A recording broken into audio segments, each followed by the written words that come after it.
Okay, cool. We're going to go ahead and get started with Q&A. And for everyone in attendance, there's a recording that comes on that says, this meeting is being recorded. And I want to tell you a story about that. So I was in a Slack channel for a company that I work with today, and someone asked the question, hey, is there a way to turn off that recording that says this meeting is being recorded during a Zoom call? And I saw that and I was like, you can Google that. You can literally just Google exactly what you said and get the answer. And I'm not trying to be rude, but this made me think like you're putting this in a Slack channel. And I realized this person did it like 2 days ago.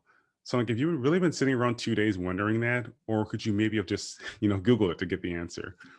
So that's what my post on LinkedIn was today. I said, do you ever get frustrated? I'll try to find it. Do you ever get frustrated when someone asks you a question they could easily Google? And I said, normally my response is to ask them, hey, based on your research, what have you discovered? Just to see if they've actually done anything and to tease out more insights. But I also said, look, sometimes people want to have things explained by a human with their own perspective, their own worldview, their own filter. And that's why it's necessary at times. But it's funny how that just sparked so much like conversation and somewhat, I don't want to say trolling, but people are like, you're stupid because you don't care about people. I'm like, I care about people, but it's like when you're short on time and all of you are going to have this problem when people ask you questions because you're an expert. But like, let's say it's Jen. Jen's an expert at Facebook ads. If someone says, hey, what's the difference between Facebook ads and Instagram ads? It's like, that's it's a very broad question you could just Google. But if they say, hey, Jen, I have a question, like, what's a good use case, for using Instagram and Facebook ads together? I have this product, this service, so on and so forth. Then that's a better fit. But I bring this up because it's an example of how things that happen in your day-to-day life can all of a sudden turn into social media content. And from there, start a conversation. But I also want to say this. I was in a Clubhouse room today based on LinkedIn as well. There were experts from LinkedIn, from Entrepreneur Media, and this other woman who's like a huge influencer. And it was great getting their perspective on some best practices to use on the platform. One thing I have never done is heavily leverage my business page. But if you do use your business page, there's this function where I'm looking at right now. You can look at content that's trending in your industry. So look for the content suggestions tool in your on your LinkedIn business page. And we can do is say, okay, in the nonprofit industry, I want to see what's trending in New York City or in Syracuse or in Miami or the world. It's up to you. But the goal here is to see what articles your audience is reading. And therefore, you might want to create content that's relevant to what they're doing. So I thought that was pretty cool. And I would have not have known that had I not joined that Clubhouse today. So it's definitely worth your time to try out different platforms like that, because I was watching my kids while I was doing that. Which sure you could say, hey Terry, maybe you should watch your kids. They were fine. But it wasn't, I'm not sure that someone's asking me the question, like what room was it? I'm not sure. I know Jason Pfeiffer was in it on behalf of Entrepreneur Magazine. That's how I found it. But if you want to reach out to me on Instagram or on LinkedIn, I can find it because I know I have a screenshot of it. But you really should strongly consider getting on that platform. Oh, let me tell you one more thing. I was on Clubhouse again this week, and this woman, Shanae Monet, I believe her name is. I have to double check it. But she, let me double check her name because I don't want to mess it up. Yeah, Shanae Moret, Shaneemore. She has a really good room just about personal branding, more or less. And she mentioned something about doing a poll on LinkedIn. And for me, normally when I see polls on LinkedIn, they're a little, I don't know, kind of boring, in my opinion. And the reason being, people do them because you get a lot of reach when you do polls, meaning views on your content. What she said, and I'll spell her name for you. It's Shanee, last name Moret, maybe. It's Moret. And what she was saying is, yes, sure, do a poll, but do a poll where the responses will lead to an action on your end that will help you build your business. So I put up a poll yesterday on LinkedIn, and I said, over the last 6 months, have you started or considered starting a consulting business? And I started off by saying, this report by Microsoft that 40% of people worldwide are thinking about quitting their jobs. So I was like, that's a pretty big number, right? So I put up that survey or that poll, and the options were yes, part-time, yes is a full-time gig, no, it seems too risky, no, just not my thing. I put that up yesterday around, I don't know, 2 o'clock. And since then it's got 70,000 views and I think 2,000 votes, which is a lot. I didn't expect that to happen. That's a lot of people voting on it. And I found that 70% of people either said they were thinking about starting a consulting business, either full-time or part-time. So I was like, that's pretty cool. That's pretty good data. But what she was saying is when you get results like that, you can look to see who voted for what. So anyone who said they're thinking about doing it, whether full or part-time, I could then say, hey, by the way, I have this one-page business plan for consultants. Check it out. And yes, would that take time to do so? Because there's like 1,000 people that voted for that option. But again, if you do want to reach out to someone on social media, and LinkedIn in this case, you have a reason. Hey, I saw you voted in my poll and you said you indicated an interest in starting a consulting business. If you're thinking about it, here you go. Right. Now, we could also talk about Saroche. So she has this way of helping people, architects, get their RFPs won more often. She could have a poll that said, hey, are you an architect? What's your biggest challenge when it comes to writing an RFP? And I don't write RFPs, so I'm not going to guess, right? This, that, whatever it is, right? And then based on those people who vote, she could reach out and say, hey, it looks like you said this is a challenge. By the way, I have this article I wrote. I have this video I created, whatever it is. I wouldn't try to sell them something like at that time because that's kind of a big ask. But if you had something free, again, an article, lead magnet, whatever it is, you could offer it to them. And you have an excuse to be reaching out to them because you're like, hey, you said specifically that this is the biggest problem you have with RFPs. I would like to solve that for you. So just something to consider. For me, I've been doing it for a day, but I was surprised it actually worked. So I'll keep going with that. But again, like Jen, same thing on your end. Like, hey, if you're running Facebook ads, what's the most confusing part? Is it budgeting? Is it creative? Is it targeting? Whatever, right? Same thing. So the overwhelming thing I want to bring up here is, experiment, but also be in those rooms, be in those Clubhouse rooms, because there are some people that are giving really, really good content. And it's almost like listening to a live podcast, except you can ask questions or other people are asking questions too. And I would also say that you should be in rooms that your audience might be in just to listen to the questions that come up. So it's now available for both Android and iOS. If you're not on the platform already, send me a message. I have like 4 invites left. I don't know why I'm looking like the invites are here, but I'm looking for my phone. But I have a few invites left if you do want to join, and I can send you one. But it's been pretty cool. So yeah, that's it. That's what I want to talk about. But now let's just go ahead and bring people up, and I'll do that now. Okay, Jenny, I'll follow you too. Thanks for letting me know. So Saroche, we're going to start with you, and I want to get an update on what you've been up to. So let's go.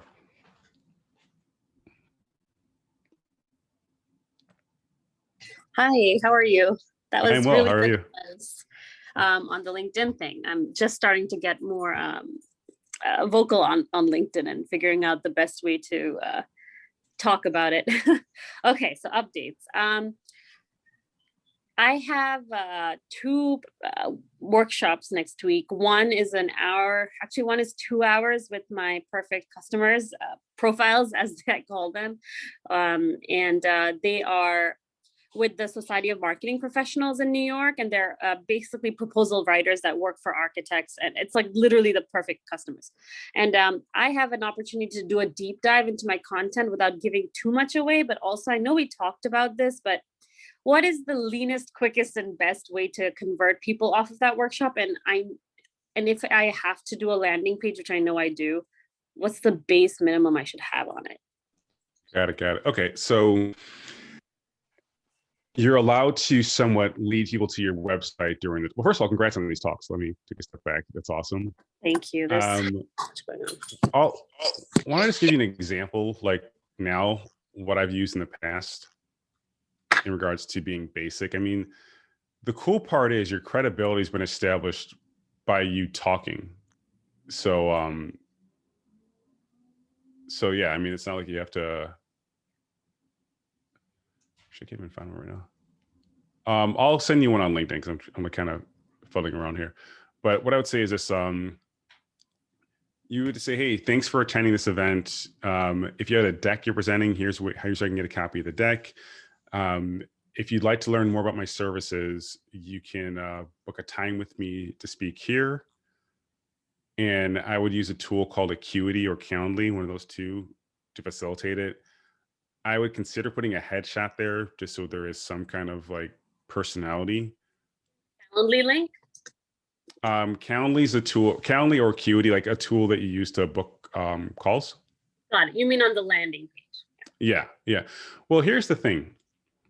Okay, let's just take a step back, right? What I would do is this. While you're going through your intros, you're gonna have some housekeeping. You know, housekeeping is here's my email, here's my socials, so on and so forth. And then are you giving them a copy of the deck or no? So I have a Teachable account where I could put that into a free course and have them sign up for it to then get a smaller version of the deck. I'm not giving away everything of it. Got it. But you will give them a course. Is that correct? A PDF, like the PDFs that I'm presenting. I could. I haven't decided yet. What do you think? Because I'm straight off of this where I don't want them to have too much content. So Yeah, I mean, it's up to you. I err on the side of giving people a lot of content, but that's just, you don't have to. Um, because normally what I would say is like, hey, I know I'm going to be talking a lot today. The best way to follow along is to go to my website right now and just sign up to download this PDF. You don't have to do that. If you want, what I've seen people also do is, let's pretend there's like 5 sections. You would say, like, here, this document will help you like keep track of what you can, how you can apply what you've learned from each section. And it's almost like a guide for them to fill out stuff. interesting. Because like, for example, let's say we're talking about personal branding. I would say, okay, your personal branding basically says, you know, who you are, you know, what you do, who you do it for, and the outcomes they can expect. So you could have like just a blank thing where it's just like, what do you do, who do you do it for, how do you help them? Yeah. But you can ask them to download that if you don't want to give them the deck. And download after, not during the workshop. During the workshop is like I'm providing value, but I need to send some links to some worksheets while we're doing that.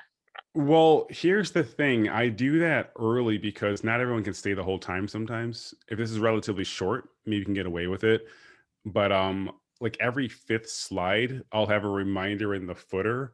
Like, by the way, if you want to download this asset, go to, and I use a bit.ly or at least like your website with a real easy extension to remember. And I'll actually make jokes of it. I'll say, hey, maybe initially you weren't sure if you actually wanted this stuff or not, but if you do, there's still a chance to do so. And here you go. And I would say now's a really good time to take a screenshot or a picture just so you make sure you have this information. Like, drill that in because otherwise you're not going to have a way to contact them later. So you really do want to harp on that. People give me the email addresses. They said that. So. Oh, they will. Okay, cool. Well, in that case, that's pretty cool too. They're not supposed to. Well, I guess if someone checks the box saying you can share with third parties, but yeah. But it's a good way to also try this in case they get annoyed with it. So yeah. Yeah. And here's the thing, like, get them while they're hot. Don't wait for them to give you their email addresses. Like, on that landing page you make, that real basic website, have a link for them to book time with you. Okay. So like a 20 or 30-minute discovery call.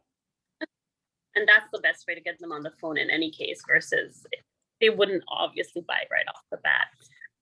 Okay, that is helpful. Yeah. And I would say this, I'd say, like, by design, I actually blocked off some extra time tomorrow between this time and this time. So if you want to grab it, go ahead. It's open. But then there's this scarcity. Like, oh crap, there's like 5 other people or 10 other people on the call. Let me hurry up and do it. Right. That's true. And I'm always like 10 people into this program, which I am. I don't want more than 10. Yeah. This is helpful. And you're obviously on Teachable, so you know Teachable.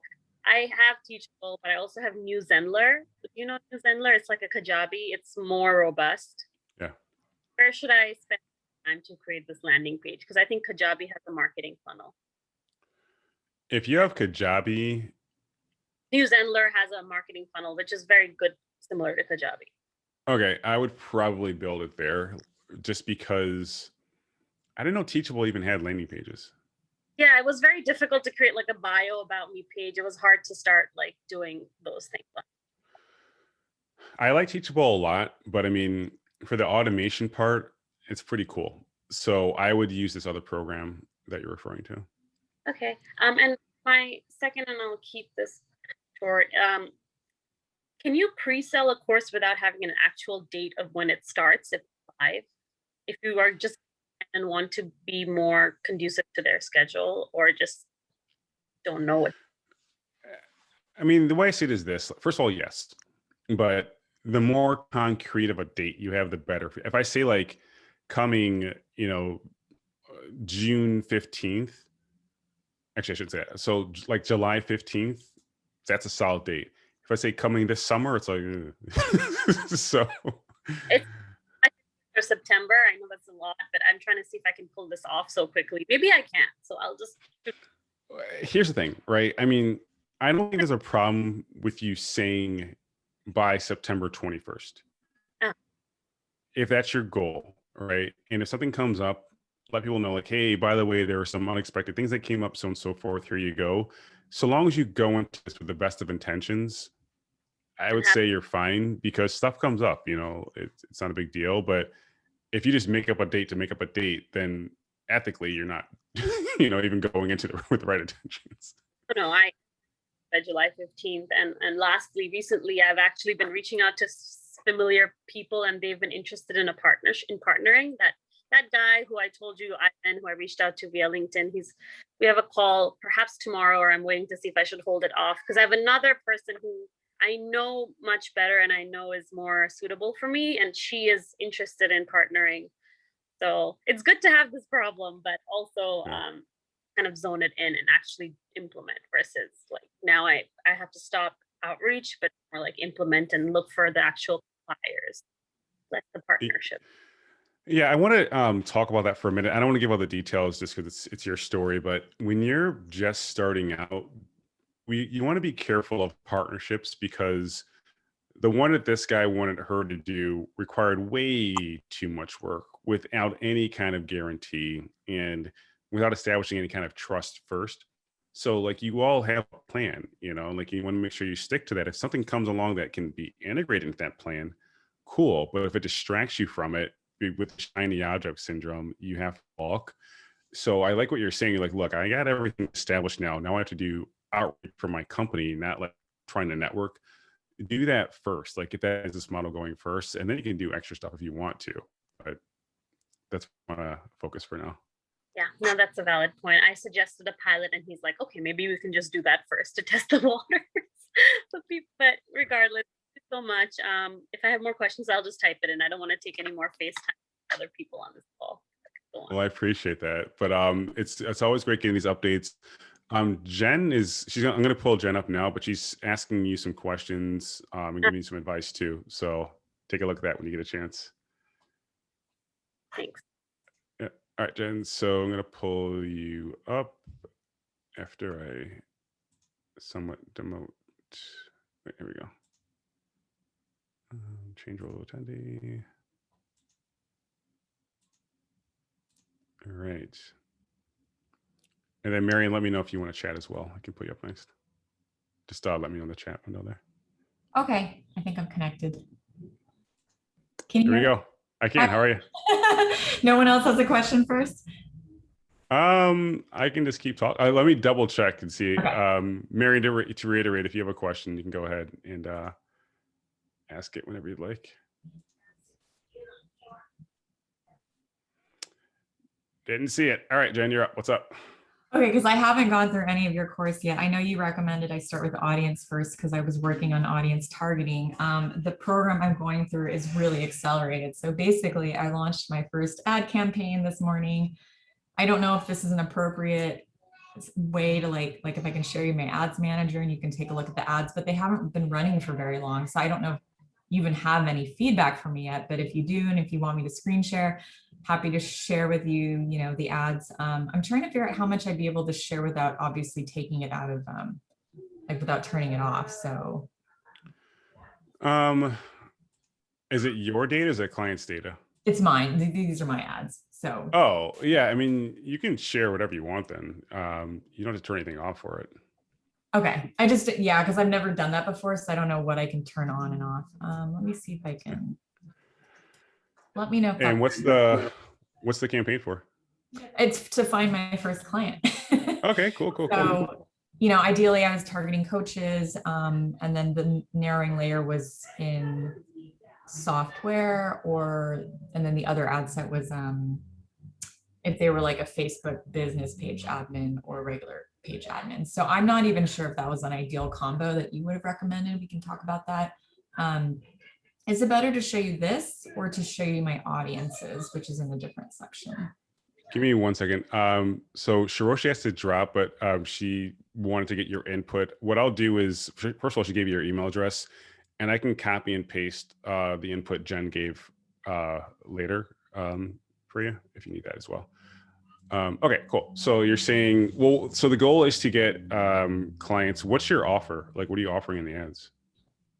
The offers, I think these are performance based. So it's basically, schedule a call to see if you qualify for performance based. And if so, you wouldn't need to pay until we got you, proper leads or sales. And it's really just with the intention of hopefully booking calls with people that do need help with their business and are ready to run ads.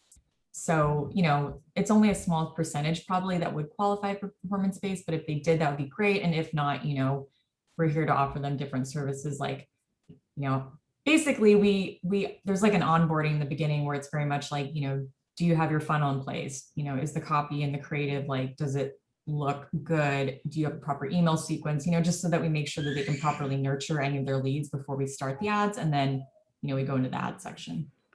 Got it. What's your link click-through rate like so far? Meaning how many clicks are you getting?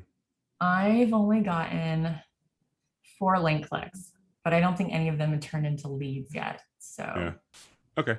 So what I would say is this: when you're targeting a cold audience, it's hard to get them to commit to a phone call.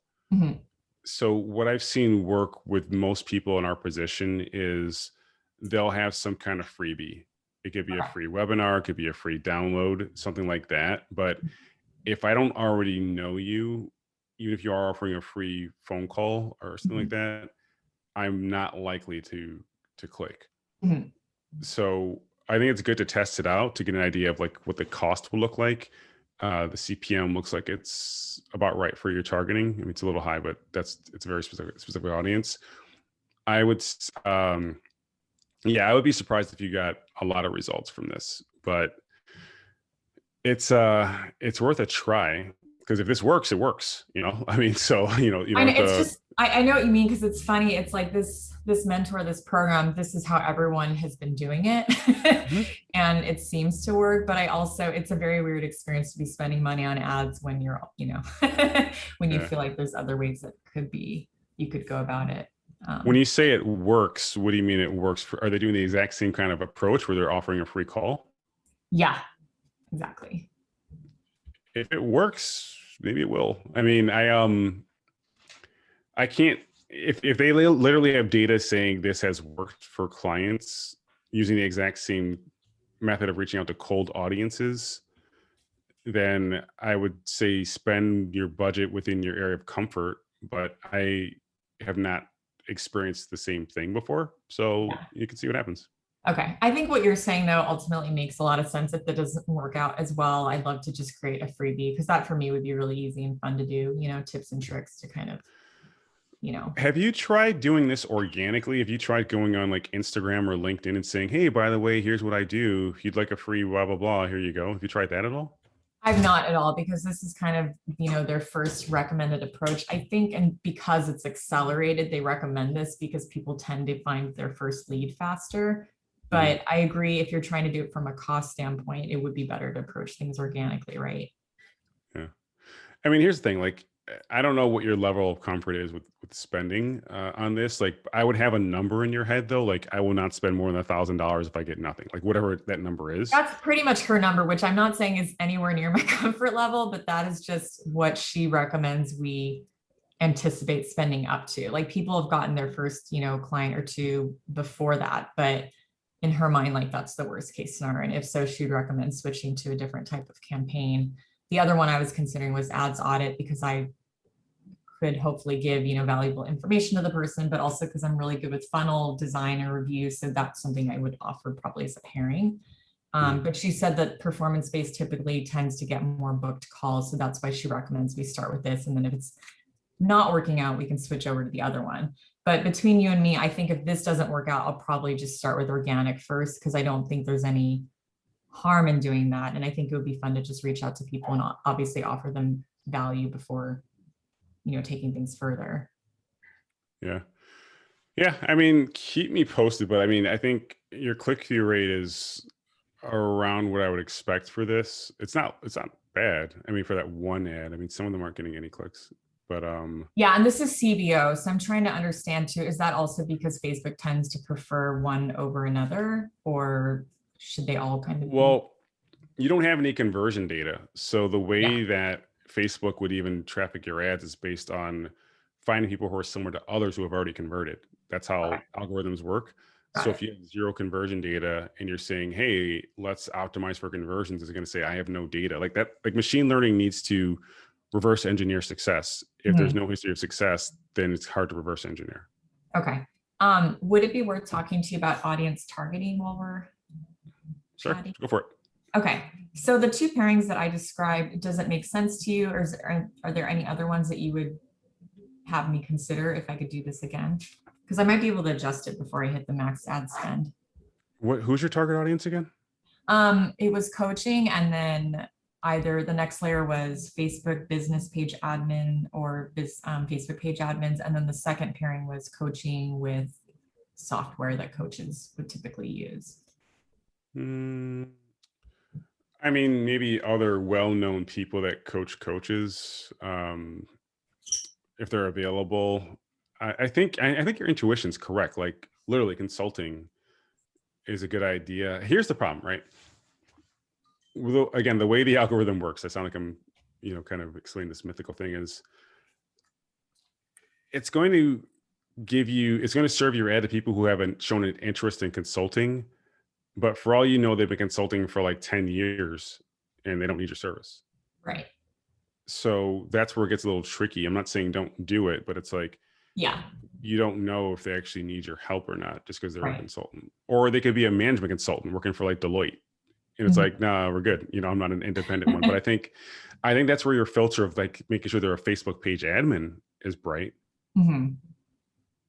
So I don't think it's your targeting. For me, it feels like the approach is not what I would do. But if you're literally telling me they're saying this works for a lot of people, then, you got to trust the process, or as much as you can.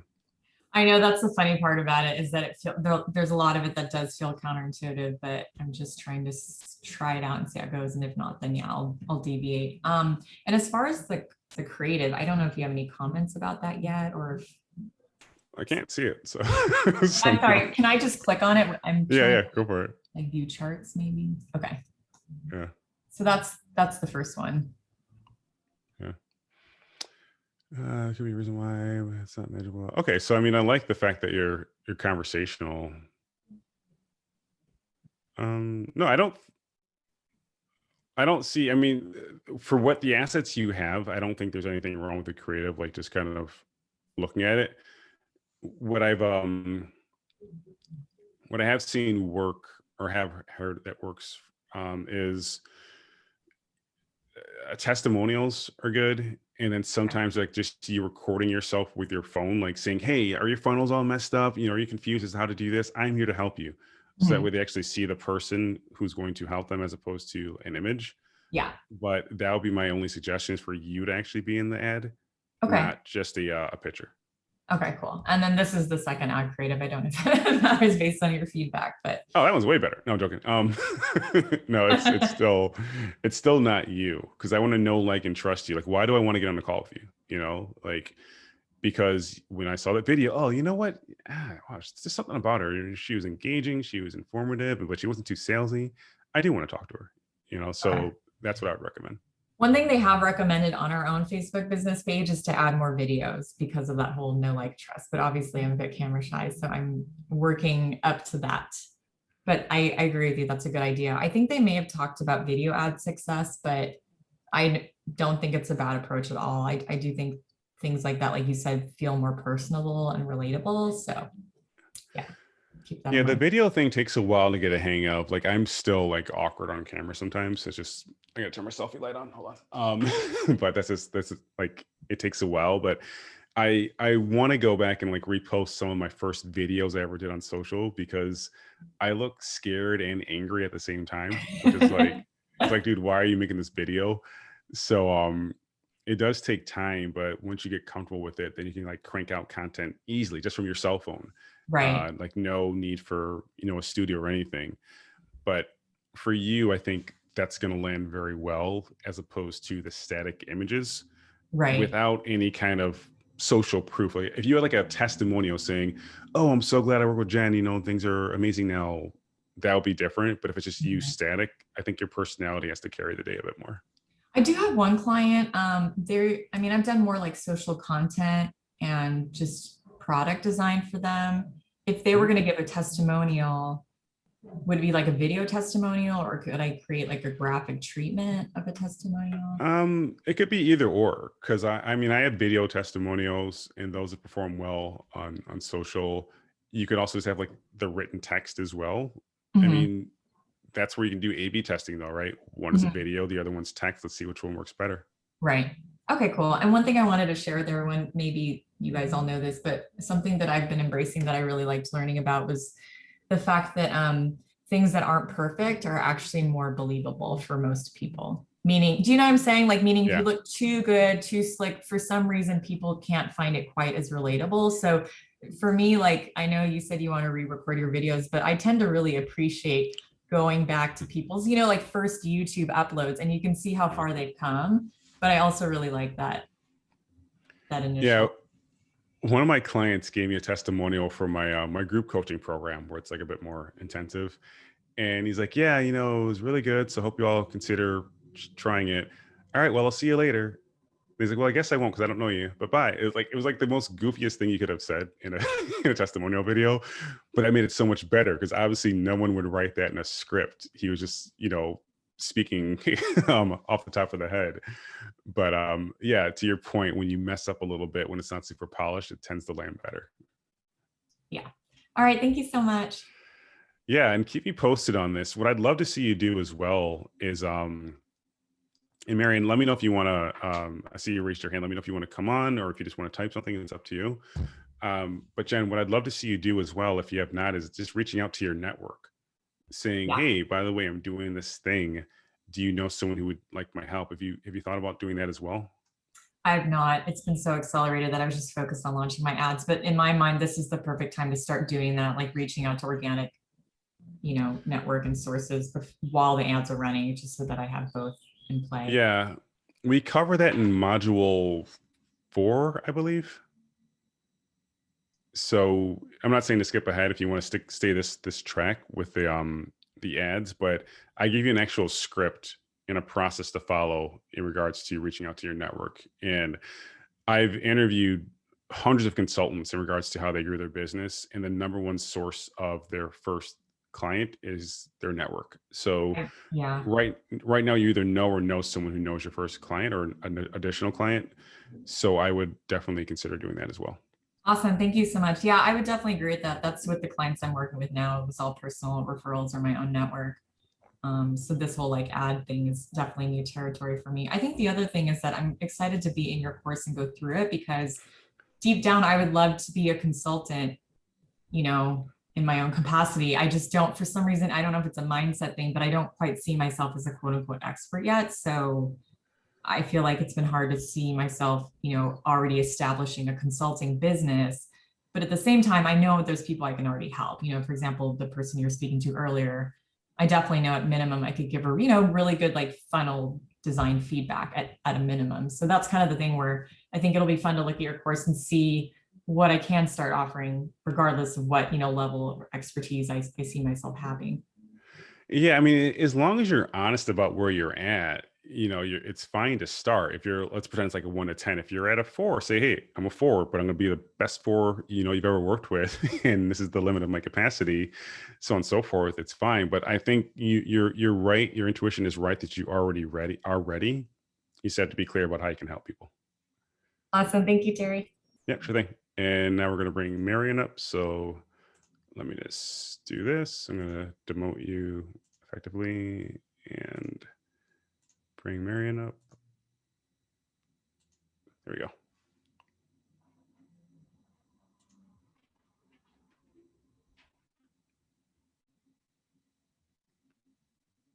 All right.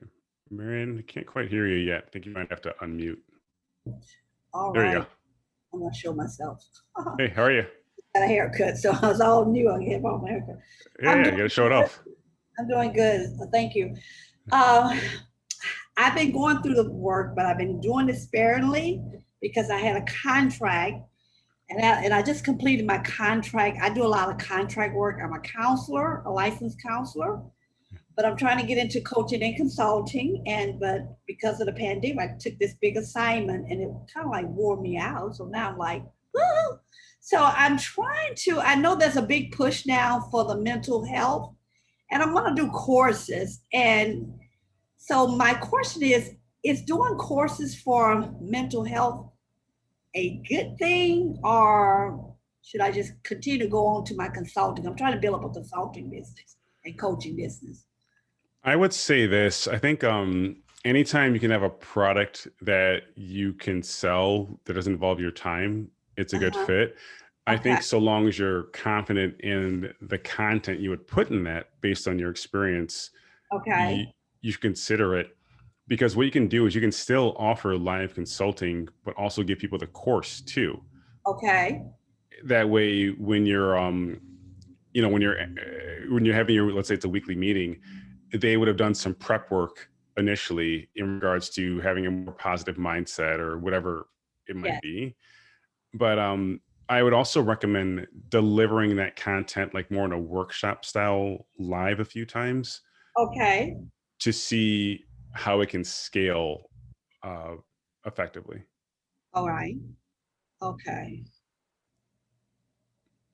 Because I've done speaking engagements and they have gone over really well. And then, like I say, with the pandemic hitting, but still, I'm still working. I'm still getting people. I've done a lot of Zoom stuff. The key thing is a lot of, things are going toward mental health. I'm burnt out from mental health, but it's like, do I, take that off the table because it's a source of income, but I just don't want income anymore. So that's my biggest thing. You understand? Does that make sense? Well, let me ask you 2 questions at once. So one, do you kind of have like a rough outline in your head of what the course would look like in regards to mental health? Because I'm more on the mindset, like you said, your mindset. And okay, on the mental health part, it's about mindset and being resilient, helping people to know that no matter, the things that are happening and going on, it's still a good thing. Now, how do I get people to that good thing? So for me, it'll be doing a lot, I would be doing short videos, similar to what you're doing, encouraging them and taking them to steps to get back on track with their life. Because a lot of the people, with the contract that I've done, it is, going to different companies and talking to, Zooming people, not talking in person. But, answering people questions about, what is going on. And a lot of people have anxiety. So that's the biggest culprit. It's just anxious about what will tomorrow bring. So I thought of, and I don't want to talk to people. I don't want to counsel people, I should say that, one-on-one, but I would like to have a course and do like a support group type thing when it comes to the counseling. Now, on the coaching end of the business, coaching and consulting, my thing is doing mindset and their messaging, telling your story, because that's a part of the counseling too, getting your story out. So, but not on a counseling standpoint, but just in a general standpoint of consulting and, you know. I would say this. I mean, about 3 years ago, maybe Uh-huh. 2 years ago, I took this online course by this guy, Dr. Michael Gervais. He's a high performance psychologist. Okay. And it was like 8 modules, and you learned how to write your personal philosophy, your vision, Mhm. how to train mindfulness, optimism, grit, and how to tell your story, as you were saying. Yes. And it guided through all this stuff step by step. It was like $500. I probably would have paid $2,000 for it. Like that's how, Oh, probably okay. more actually. It was really good, to the Okay. point where eventually they did some kind of in-person event in Seattle, and I paid probably a total of about $2,000 to fly out to Seattle and attend it as well. So Okay. that course for me, even though it was a course, I was still able to get a bespoke outcome from it because it taught you how to fill out certain things, like, again, like your personal philosophy, your Yeah. vision, and like your goals, and all this stuff. Mhm. So I strongly feel you could do this, even Okay. though it is a very personal thing. There are ways to follow a process and make it happen, and that's what they did with this course. So I think you could do the same as well. Okay, great. Okay, that was very good input. Okay, that's what I need to hear. Okay. Yeah, because I don't think I have to, one on one with anyone anymore. I want to do the course and be there to support. And that's Oh, it. and one thing I didn't mention is, like, during the course, you were put in cohorts of like 10 people, and you would all share your Oh, experiences going through the exercises. And this is uh-huh. all through the app. It wasn't like in person, but we Okay. had support from each other, more or less. Okay. So you could do the same thing. Okay. All right. Okay, great. That's helpful. Okay. All right. Well, yes, that was my thing, because I mean, I mean, it is out there. Everyone is talking about it. It is so out there now, and I'm like, you are licensed, you are trained, so don't run from that. While you're trying to build the other thing, use it. So that's what I want to try to do, but use it in a way that it doesn't burn me out. So Yeah. And yeah.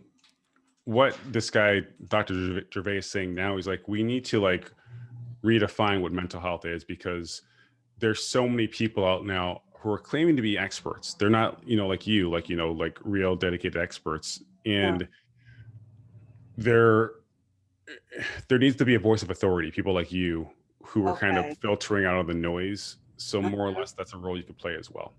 Okay, and that doctor you refer to, Dr. Gervais, how do you know how to spell that name? Yeah, it's Gervais, Gervais. Okay, all right. Yeah, and his company is called Compete to Create. Oh, okay. Um, Not Ricky Gervais, Jen. It's Michael Gervais.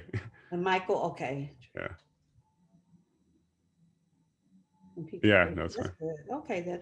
Okay, yeah, because I mean, yeah. So that's what I want, and I want to get through your class. So now I will, because I have the time, and I think this is, I'm like, okay, that's a, I hadn't considered a course, but since this is going on, I'm thinking, okay, maybe do a course, do a course. Because what you can do is this, like, if you don't want to do as much live stuff, you can tell people like, hey, look, I got a course that covers this. Why don't you take that first? If you still Mhm. need some extra help, here you go. Or Okay. with Teachable, the program that Shiroshi was talking about earlier, you can Hmm. have some coaching right in there. They can push a button and book some time with you, like for 1 hour Okay. call if they want to. You can upsell them, but Okay. you don't have to do that if you don't want to. Okay. Yes, I don't mind the coaching of it, and I don't mind doing the groups. That would be great. As you say, if you have a cohort, and then maybe, like I say, I mean, even what, like I said, it's so I'll fill it out. Yeah, I'll come to see what's what. Okay, cool. but I'm gonna get through. So now, where are we on because I am at lesson 9. And I know you through all of that. Yeah. So where are we as far as your, today is? We're just talking about anything today. But Oh, all right. what I want to mention is you're in module 2 right now, I think. So Uh-huh. if you're Yes. getting kind of caught up on all the research part, Okay. you can skip ahead a little bit to where you start putting together your packages and your pricing if you want, because you're an expert. You've been doing this for a while. Okay. But I would recommend checking out module 7, because that's when I talk about having a group coaching program, which Okay. is what you're talking about right now. Mm-hmm. And it's all based on having an online course, which I also talk about in module 7 too. So I might consider skipping ahead to those parts just to kind of give yourself an idea of where you're going. Okay, sounds great. All righty. Sounds Yeah. good. All right, appreciate that. Cool. All right. Well, thank you for the questions, everyone else as well. I'll be here next week. So if you have any more, I can definitely grab those. You But ready for next now, week? All right. awesome. Cool. All right. Well, have a good night. It's great chatting with you. Okay, thank you. All right. Take care. Bye.